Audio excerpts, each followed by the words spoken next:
बंद कीजिए सब लोग। नहीं बताऊंगा। और हम ये एक ही परिवर्तन यात्रा नहीं निकाले हुए हैं, ये उत्तर प्रदेश में 5 परिवर्तन यात्रा बहुजन मुक्ति पार्टी के द्वारा निकाला गया है। जैसे बहुजन समाज पार्टी ने ये निर्धारित कर लिया कि हम ब्राह्मण सम्मेलन करेंगे, तो उनको ये समझ में आ रहा है कि शेड्यूल कास्ट के मुद्दे पे काम करने की जरूरत नहीं है, शेड्यूल ट्राइब और बैकवर्ड क्लास और माइनॉरिटी के मुद्दे पे काम करने के लिए जरूरत नहीं है।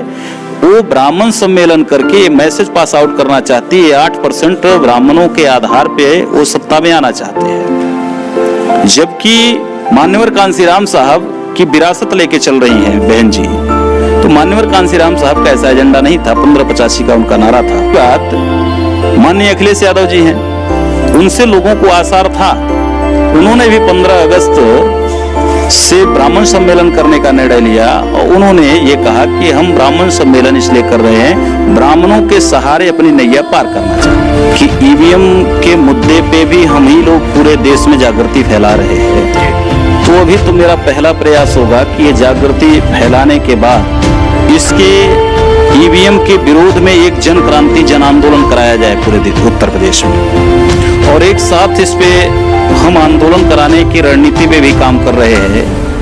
और जो उत्तर प्रदेश की विभिन्न राजनीतिक दल है उनको भी हम मोबिलाइज कर रहे हैं और 300 पेज के दस्तावेज प्रोवाइड करा रहे हैं उनके कार्यालयों पे कि इलेक्ट्रॉनिक वोटिंग मशीन का बंदोबस्त किया जाए। साथ में लड़के जो बहुजन विचारधारा की पॉलिटिकल पार्टियां हैं उनसे अपील कर रहे हैं। आपको क्या लगता है कि चंद्रशेखर की ऐसी क्या मजबूरी हो सकती है? मैं अखिलेश जी की तो समझ सकता हूं और लोगों की समझ सकता हूं, उनकी क्या मजबूरी है कि ईवीएम पे वो चुप्पी साथ बंद कीजिए सब लोग। नहीं बताऊंगा कि आपको कॉलोनी नहीं मिली है। नहीं, कॉलोनी नहीं मिली और एक भी 4 प्रधान लौट गए तब भी मेरी कॉलोनी आती है। वो ना कॉलोनी ये लेटर तक नहीं दी आदमी ने। हमसे जुड़ने के लिए और हमारी खबरों से जुड़ने के लिए VR1 न्यूज पर विजिट करते रहिए। अगर आप हमारे वीडियो को फेसबुक पे देख रहे हैं तो चैनल को लाइक और फॉलो करें, यूट्यूब पे देख रहे हैं तो सब्सक्राइब करें। नमस्कार, आपके साथ विनय हूँ और आप देख रहे हैं VR1 न्यूज़। 2022 आने वाला है और प्रदेश भर में जो चुनावी सभाएं हैं लगातार जारी हैं, सभी पार्टियों की जारी हैं। इसी को लेके प्रदेश व्यापी बहुजन मुक्ति पार्टी की परिवर्तन यात्रा चल रही है और अभी जो परिवर्तन यात्रा है इसका जो एक स्टे था वो औरैया ज़िले में था, जिसको लेके अभी हमारे साथ में मनोज कुमार पासी जो राष्ट्रीय महासचिव हैं बहुजन मुक्ति पार्टी के, हमारे साथ में हैं। सर, इससे जो यात्रा है इसका क्या उद्देश्य है? इस मध्यांचल जोन स्तरीय परिवर्तन यात्रा का एक मकसद है कि बहुजन समाज में के अंदर राजनीतिक चेतना जागृत करना। पहला मकसद है कि राजनीतिक चेतना जागृत करना और सामाजिक चेतना जागृत करना। और हम ये एक ही परिवर्तन यात्रा नहीं निकाले हुए हैं, ये उत्तर प्रदेश में 5 परिवर्तन यात्रा बहुजन मुक्ति पार्टी के द्वारा निकाला गया है।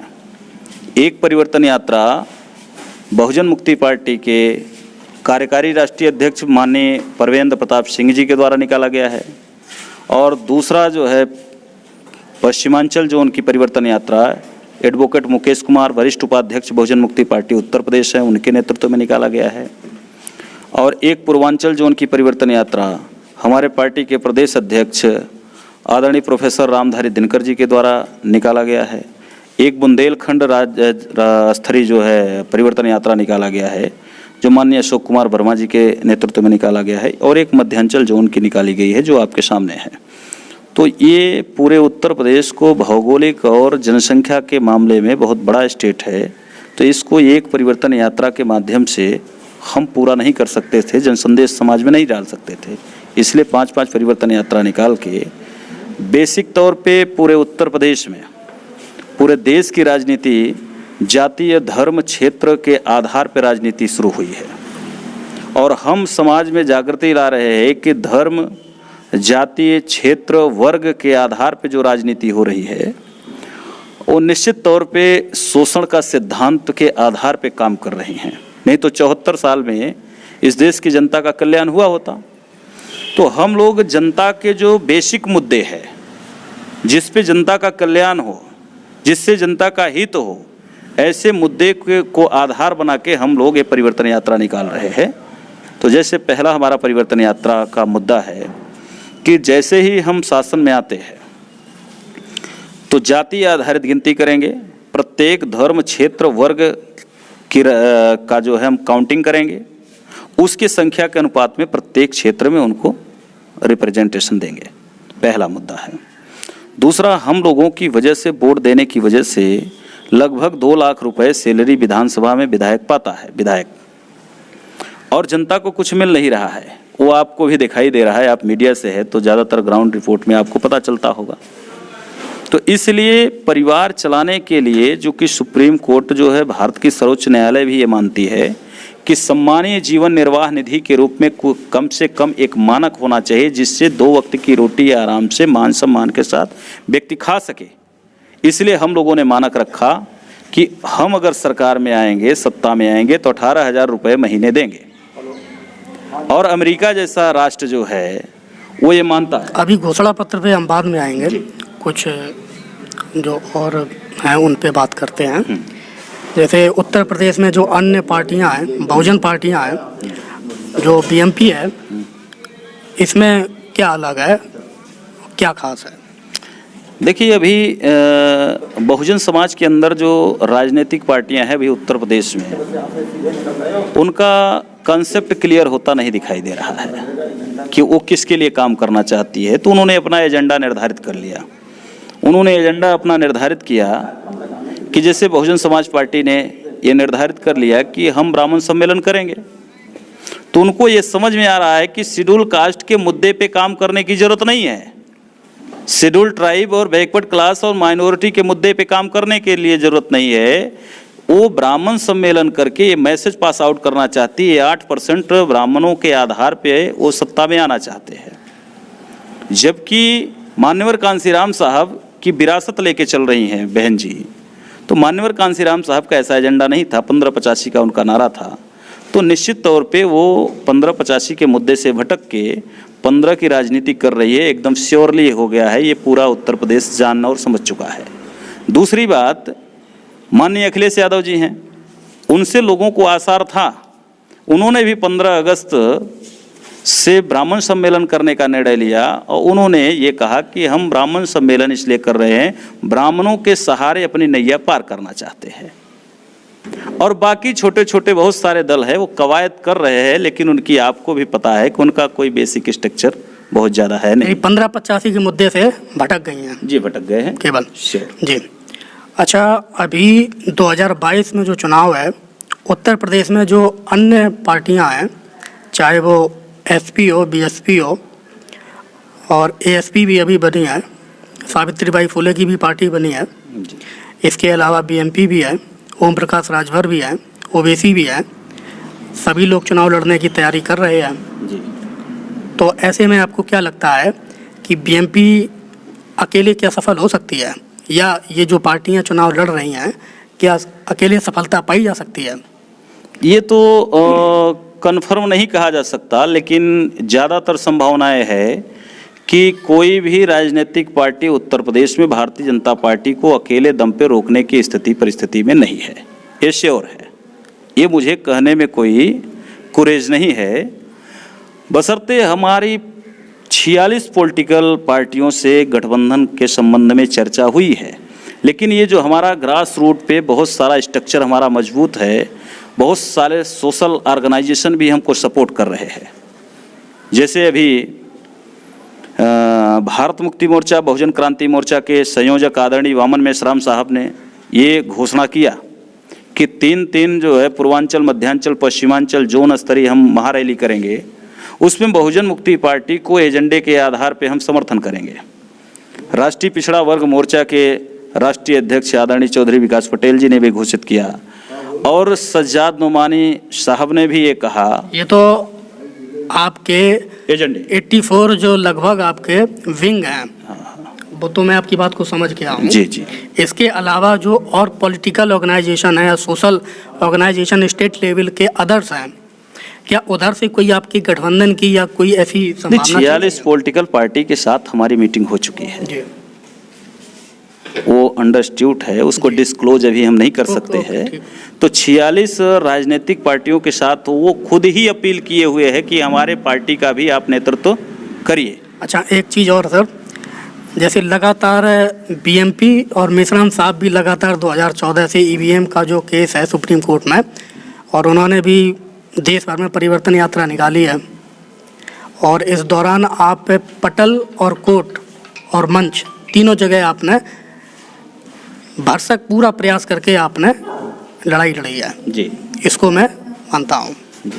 अभी जो चुनाव है 2022 में, आपको क्या लगता है कि ईवीएम के चलते क्या बीएमपी सफल होगी? देखिए, पहली बात तो ये है कि ईवीएम के मुद्दे पे भी हम ही लोग पूरे देश में जागृति फैला रहे हैं जी। तो अभी तो मेरा पहला प्रयास होगा कि ये जागृति फैलाने के बाद इसके ईवीएम के विरोध में एक जन क्रांति, जन आंदोलन कराया जाए पूरे उत्तर प्रदेश में, और एक साथ इस पे हम आंदोलन कराने की रणनीति पे भी काम कर रहे हैं। और जो उत्तर प्रदेश की विभिन्न राजनीतिक दल है उनको भी हम मोबिलाइज कर रहे हैं और 300 पेज के दस्तावेज प्रोवाइड करा रहे हैं उनके कार्यालयों पे कि इलेक्ट्रॉनिक वोटिंग मशीन का बंदोबस्त किया जाए। साथ में लड़के जो बहुजन विचारधारा की पॉलिटिकल पार्टियां हैं उनसे अपील कर रहे हैं कि इस जंग में हमारा साथ सहयोग करें। अगर वो साथ सहयोग करते हैं तो भी हम रोकने में कामयाब होंगे। और एक और मामला है कि ईवीएम मशीन रोकने के लिए तो अगर नहीं सफल हुए तो उसका एक दूसरा और रास्ता है कि जिससे हम बहुत ज़्यादा अधिक मात्रा में कैंडिडेट खड़ा करके। ठीक है, हम ज़्यादा शब्दों में नहीं, कम शब्दों में ही सारे सवाल को कंक्लूड करेंगे क्योंकि सारे महत्वपूर्ण हैं, और हमें पूरा यकीन है कि बीएमपी के अलावा इसको कोई, और मेश्राम साहब के अलावा इसको कोई करने वाला नहीं है, ये मैं भली बात ही जानता हूँ। इसलिए मैं आपसे ये चीज़ पूछ रहा हूँ। ठीक है। मेरा अगला ये है, देश का एक बड़ा संगठन है जो अपने आप को ऐसा मानता भी है, और पटल भी मीडिया की कवरेज में वो रहता भी है। मैं भीम आर्मी की बात कर रहा हूँ। लगातार सभी घटनाओं पे वो जाते हैं, सभी मुद्दों पे वो जाते हैं। इसको लेके चाहे मैं अखिलेश जी की बात कहूँ, ठीक है, या और भी बहुजन जो पार्टियाँ हैं वो सभी करते हैं।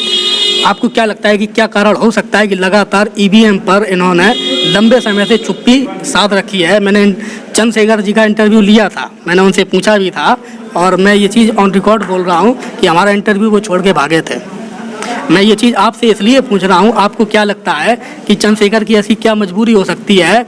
मैं अखिलेश जी की तो समझ सकता हूँ और लोगों की समझ सकता हूँ, उनकी क्या मजबूरी है कि ईवीएम पे वो चुप्पी साधे रहते हैं, सारे मुद्दों पे बोलते हैं, सारे मुद्दे उनके संज्ञान में हैं। देखिए, मैं उनके संबंध में बहुत ज़्यादा डिटेल्स में आपको नहीं बताना चाहता हूँ। बहुत सारी हम लोगों के पास जानकारियाँ हैं कि वो खुद ही दुश्मनों के साथ मिलकर ऐसा काम कर रहे हैं। अभी त्रिवेदी जी को उन्होंने शामिल किया पार्टी में, कुलकर्णी जी को शामिल किया, तो सभी को पॉलिटिकल पार्टी में अपने शामिल करके फिर वही जब 85 की बजाय 15 के लोगों को शामिल करके और 85 के मूवमेंट की झूठा जो है प्रोपोगंडा शुरू करके रखा है उन्होंने, तो ये तो सिर्फ जो है समाज को गुमराह करने की बात है। अच्छा, जो नीट का ओबीसी रिजर्वेशन, ठीक है, एक तो ये इशू है, मैं सभी को जोड़ के पूछ रहा हूँ। ब्राह्मण सम्मेलन और अभी जो पेगासिस करके जो एक स्कैम हुआ है जिसमें सॉफ्टवेयर खरीदने का, और देश के जो बड़े संगठन थे, बड़े लोग थे, उनके जो फ़ोन थे, उनके फ़ोन हैकिंग का भी एक इशू जो हुआ था, उस पर क्या कहेंगे? देखिए, ये कोई नई बात नहीं है। देखिए, ये कोई नई बात नहीं है बीजेपी के लिए। बीजेपी षड्यंत्र में एकदम यकीन और विश्वास करती है, तो जिसे वो डायरेक्टली जो है खरीद नहीं सकती, तो उनके पीछे गुप्तचर लगा के वो रिपोर्ट के आधार पे वो ब्लैकमेल करते हैं। वो उनकी नई आदत नहीं है, वो बहुत पुरानी है, बेशुमार है। सर का मैं बहुत बहुत आभार व्यक्त करूंगा, धन्यवाद व्यक्त करूंगा, और सभी संबंधित जो संगठन हैं सबका मैं आभार व्यक्त करूंगा कि सबने अपना समय दिया। बाकी देश भर के लोगों से मैं अंतिम शब्दों में आपसे जानना चाहूँगा कि आप क्या अपील करेंगे प्रदेश भर के लोगों से? मैं प्रदेश भर के लोगों से ये अपील करना चाहता हूँ कि झूठ के आधार पे बहुत सारी राजनीति लोगों ने किया। धर्म जाति से ऊपर उठ के मुद्दे के आधार पे लोगों को वोट सपोर्ट करना चाहिए। अगर ऐसा हुआ तो हम सरकार भी बनाएंगे और या तो उनके मुद्दे पे, जिस मुद्दे की चर्चा नहीं होती उसका कभी भी उत्थान नहीं होता। इसलिए मुद्दे की चर्चा होना कंपलसरी है, मुद्दे की राजनीति पे लोगों को बात करनी। बहुत बहुत धन्यवाद सर। हमारे साथ में थे, ये बीएमपी की परिवर्तन यात्रा थी, हम वहाँ पर मौजूद थे। हमसे जुड़ने के लिए और हमारी खबरों से जुड़ने के लिए VR1 न्यूज़ पर विजिट करते रहिए। अगर आप हमारे वीडियो को फेसबुक पे देख रहे हैं तो चैनल को लाइक और फॉलो करें, यूट्यूब पे देख रहे हैं तो सब्सक्राइब करें। धन्यवाद।